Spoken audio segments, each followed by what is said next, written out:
So it's my American viewers across the pond that go, hey Peaky, where are your tracks? Where'd you ride that thing?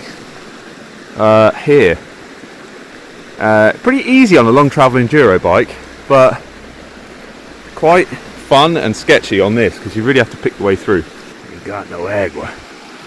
Oh, Llewellyn, why don't you come home, Llewellyn? Bike is holding up, and I'm still in one piece. Welcome back everyone, we're out in the forest today and I'm going to do a little gravel bike update, parts update and general overview of this bike. How am I getting on with it? How am I getting on with the whole gravel thing? I'm just going to show you a few bits that I've changed since I did the Yolio build video. And what do I think of this bike? Because in the first video I slammed it for really shit geometry and massive toe overlap. But as you can see, that hasn't stopped me riding the shit out of it. And it helps that we've got gravel like this.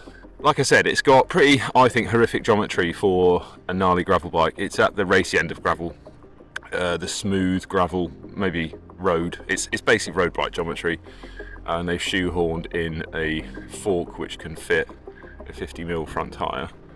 And yes, I could run smaller tyres, but the thing is, the gravel in the UK, it ranges from very good gravel like this, which is a forest fire road, but you only get these kind of roads where we've got forests. So like Forest of Dean, the New Forest, Grisdale Forest in the Lake District. But most of the bridleways, well, we don't actually have a lot of gravel roads in the UK. We basically have bridleways, which can be anything from an old road, tarmac road with potholes. Then a little bit further down the scale, you've got this. And at the other end of the scale, you've basically got boulder strewn single track. So you basically need a bike that can do the really gnarly stuff, which is why I had quite large reservations about this bike because of the really short front centre and the toe overlap. It's what I've got. Am I enjoying the gravel thing that I used to diss because I used to ride everything on the hardtail? I am enjoying it because you can cover so much ground, and then when you're on the road you cover ground quicklier. You cover ground faster than you can on a hardtail. I still prefer the hardtail, but I am enjoying it because I'm getting to experience new parts basically. So a quick overview on the bike then. Like I said, I slammed it in the last video, but having said that, in the smaller sizes, so below 56, and I've spoken to old mate Shane Miller in Australia, GP Llama, his geometry, and looking at the geometry charts as well, backs up that you don't have that problem because you've got a much slacker head tube angle, so the front wheel ends up way further away. On the 58 it can be a problem. This is a 58. I wouldn't ride anything bigger because I don't know, I quite like it low at the front end.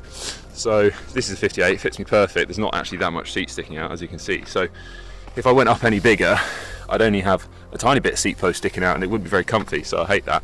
But like I said in the build video, the tolerances and build quality of this bike were all the small pieces of hardware. Even the integrated cabling and the headset parts is done really well. The dropouts are done really well, the mech hanger's really nice, the bottom bracket was okay, although there was way too much paint around the edge of it. Overall, the build quality and tolerances of this bike were really good. The thing that pisses me off a little bit is these bosses are starting to rust in places. Some of them appear to be like galvanized, maybe not stainless, but a lot of them are going rusty. And they don't give you any grommets. So if you want to fill all these mounts, these bosses, with bolts to stop the water going in, you're adding quite a lot of weight. So I'm going to 3D print some grommets to go in here, or buy some little rubber grommets. You can always see that one's going a bit rusty again. I've greased the ones where the front mech goes. I've still got the outer hanging in there, just in case I go back to 2x, if the classified dies again.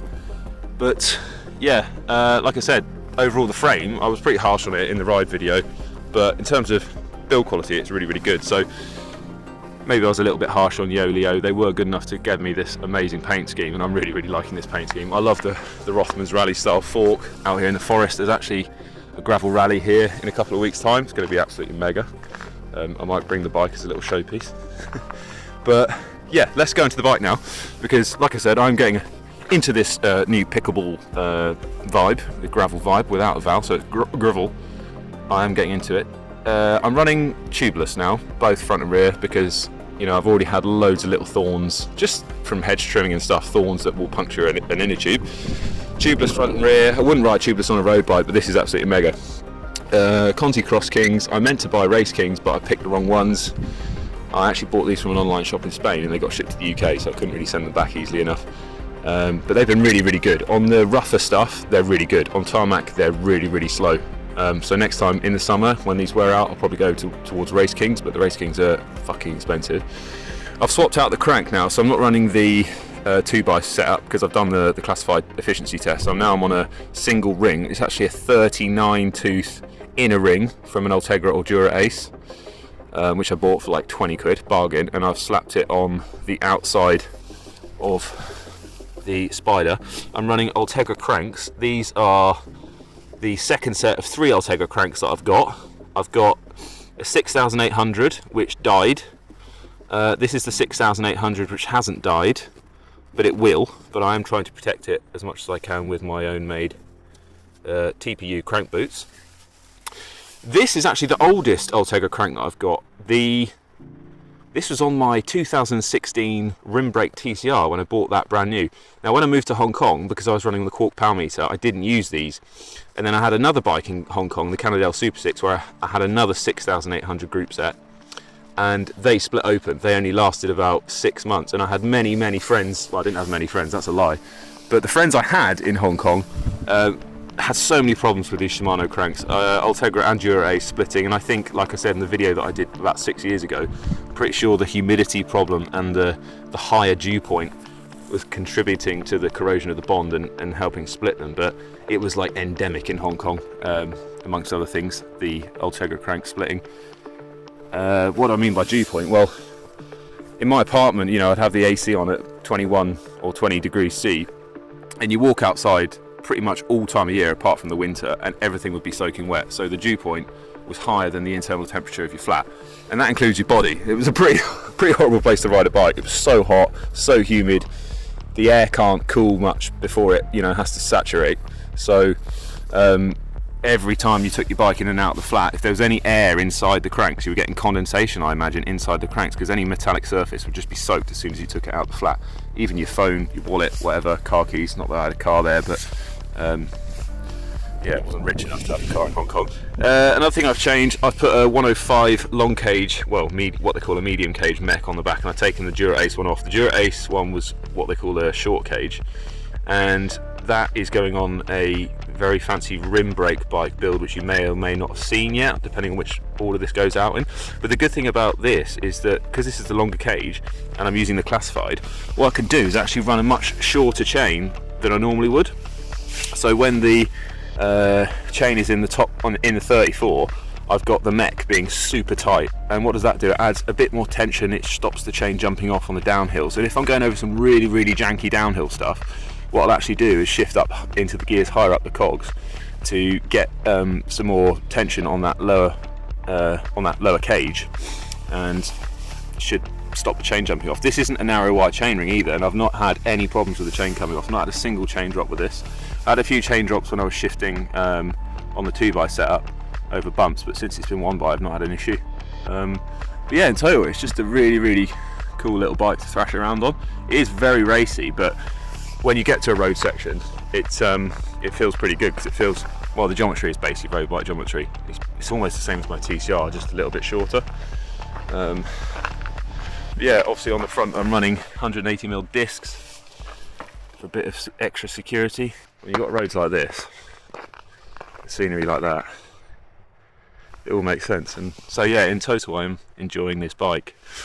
So fair play to Yolio. If they can nail the geometry for the gnarlier stuff, if they can push it a bit more towards gnarly gravel, for me it'd be the perfect bike.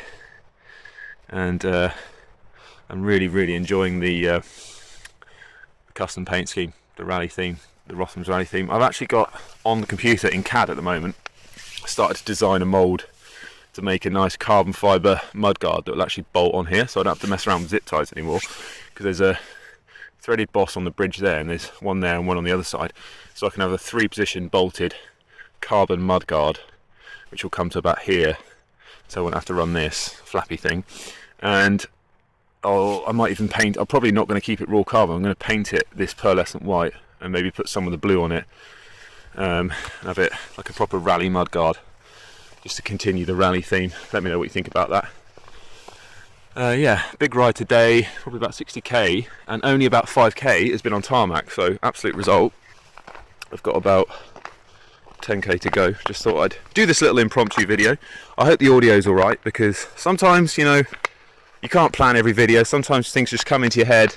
You're having fun on a ride, you just need to capture some thoughts. So hope there's not been too much wind noise. Cheers, and I'll see you in the next one. Right, we just got 3 hours in. I went a bit further than expected on the kind of southern leg of the loop. So we got a bit lost, and I don't know if this is the way back to the car or not. So we're just gonna keep going. 50k nearly up. Average speed, what's that? 3 hours, 50k. It's about 16k an hour. Not a bridleway. This is a public road, believe it or not. This is what's called a byway, I think. So you can actually drive a car down here. There are signs saying unsuitable for motor vehicles because the recovery people don't want to come get you down here. But yeah, this is an ancient road, and so this is not a bridleway. You can drive your vehicle down here. You've got a Landy or a Shogun, bomb it down here.